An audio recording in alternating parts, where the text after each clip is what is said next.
Joining us now to discuss more on this topic is Congressman Carlos Jimenez, Republican from Florida. Congressman, good to see you, and thank you so much for taking the time.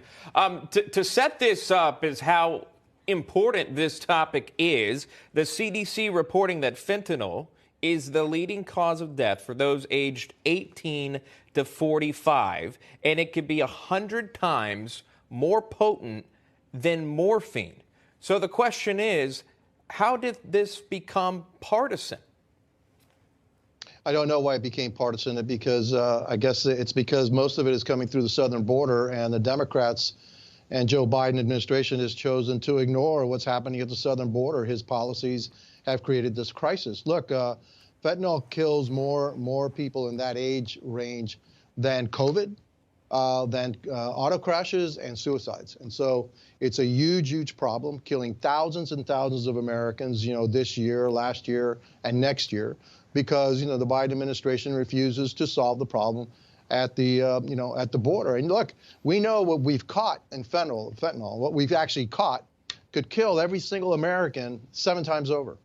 So can you imagine what we haven't seen and what we haven't caught and what's really coming through that border? And so it's a huge problem.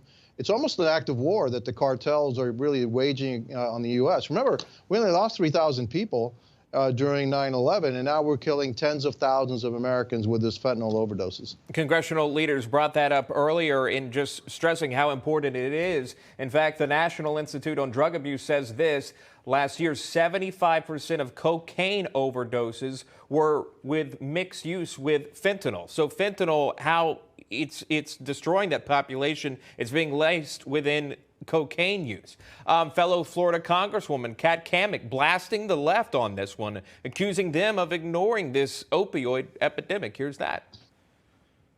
Unless you have been living under a rock, you know that we are in what many are calling the third wave of the American opioid epidemic, which has taken hundreds of thousands of lives. Had our Democrat colleagues taken me up on our ride-along challenge, they would have seen firsthand the drugs that are free-flowing across the southwest border, courtesy of trafficker-in-chief Biden, that are coming into our communities.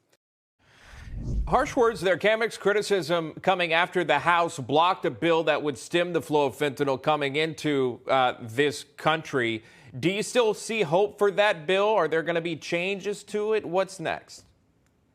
Look, I mean, the American people have to rise up and say enough of this, and all of it is really kind of based in what's going on in the southern border. All this stuff is coming through the southern border. It's being produced in China and then flows through the southern border with the cartels, and then they use, these hundreds of thousands of migrants that are coming through as a cover, either to divert our patrol agents because there's so many that are coming through to one area and then they can flood through another area, or they actually are using them as mules. And so, this whole crisis started with the Biden administration's decision to, overturn a lot of the successful Trump administration policies that had really gotten kind of control the southern border. We need to go back to those policies. We need to finish the wall. We're actually paying people not to build the wall, which is crazy.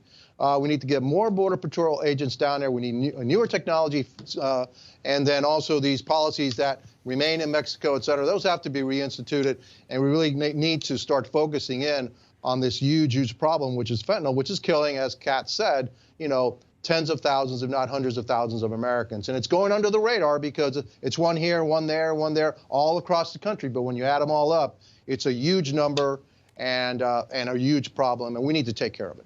Congressman Carlos Jimenez joining us live. Congressman, good to see you. Thank you so much for your time. We appreciate it.